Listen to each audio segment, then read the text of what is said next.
இல்லை பரவாயில்ல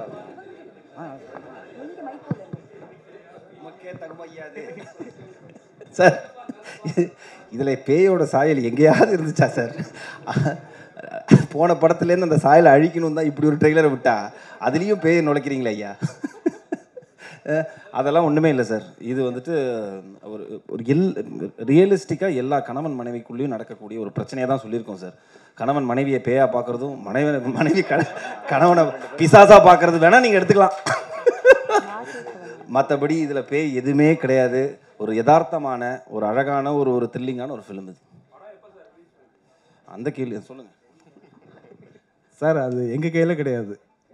ஸோ அது வந்து ஆக்சுவலாக டிசம்பர் பிளான் பண்ணுறோம். மேக்ஸிமம் ஜனவரி வந்துடும். டிசம்பர் வந்துருச்சே சார், இது தெரியாது. ஸோ அப்படி சார், அதான் சார் ரஃபாக ஜனவரின்னு வச்சுக்கலாம்.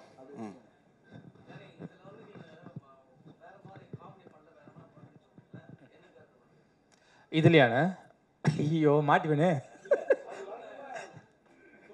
ஓகே, அதான் நான் இப்போ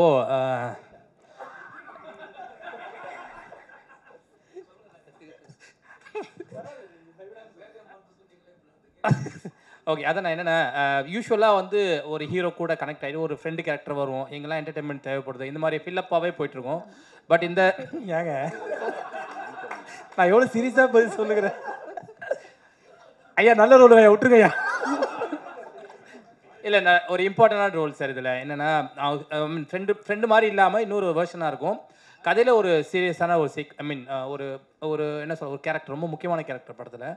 அண்ட் எனக்கு எனக்கு நடிக்க தெரியும் அப்படின்றத தாண்டி நம்மளை நடிக்க வச்சு பார்த்தா தான் நெக்ஸ்ட் ஒரு டேரக்டர் கூப்பிட்டு. இப்போ ரீசெண்டாக ஒரு பெரிய டேரக்டர் ஒருத்தர் மீட் பண்ணேன். ரொம்ப ஃப்ரெண்டு எனக்கு, 2006-7 நண்பர் அவரை மீட் பண்ணி கேட்டேன், ஆனால் நம்ம அடுத்த படத்தில் ஏன்னா வாய்ப்பு கொடுங்க, இத்தனை படம் பண்ணியாச்சு, உங்ககிட்ட ஒரு காம்பினேஷனில் கிடைக்கலையே அப்படின்னு கேட்கும்போது, இருடா நான் காமெடியான படங்கள்லாம் அவ்வளோவா பண்ணுறதில்லடா, என் படத்தில் அவ்வளோவா பெரிய காமெடி கேரக்டர்லாம் யூஸ் பண்ண மாட்டேன், ஸோ எப்படி ஒன்று யூஸ் பண்ண தெரியல அப்படின்னாங்க. எனக்கு அப்போயே ஒரு யோசனை. ஸோ இது ஒருத்தர்கிட்ட மட்டும் இல்லை, நிறைய டேரக்டர்ஸ்க்கு இதே பதில் வந்துகிட்டே இருந்தது. என்ன அது எல்லாரும் இதே சொல்லிகிட்டே இருக்காங்கன்னு. சரி, ஒரு கட்டத்தில் வந்து நானே குறைக்க ஆரம்பிச்சிட்டேன். சரி, யூஸ்வலாக அந்த ஃப்ரெண்ட் சப்ஜெக்டை விட்டுட்டு கொஞ்சம் வேறு ஏதாவது பார்ப்போம் அப்படின்னு ட்ரை பண்ண ஆரம்பிக்கும்போது எனக்கு ஃபஸ்ட்டு கிடைச்ச வாய்ப்பு வந்து மெட்ரோ 2 ஒரு படம் நெக்ஸ்ட் வரப்போகுது. ஸோ அந்த படத்துக்கு அப்புறமா பாலா சார் இந்த சான்ஸ் கொடுத்தாங்க.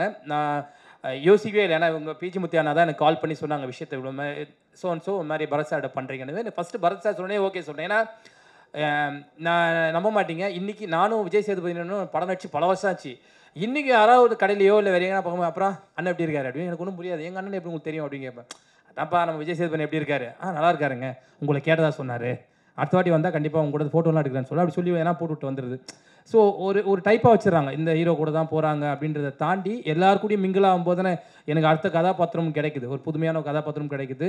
ஸோ அதை இந்த படத்தில் ஒரு ஸ்டெப்பிங் ஸ்டோனாக நான் எடுத்துக்கிட்டேன் சார்.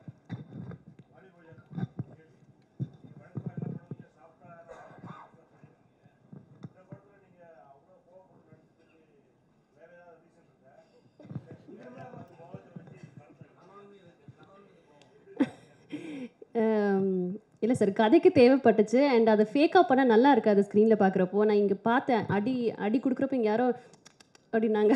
ஸோ அதுதான் வேணும், அது ரியலாக இருந்துச்சு, அதனால் அடிச்சிட்டேன். ஸோ சாரி, இங்கே கேட்டுக்கிறேன்.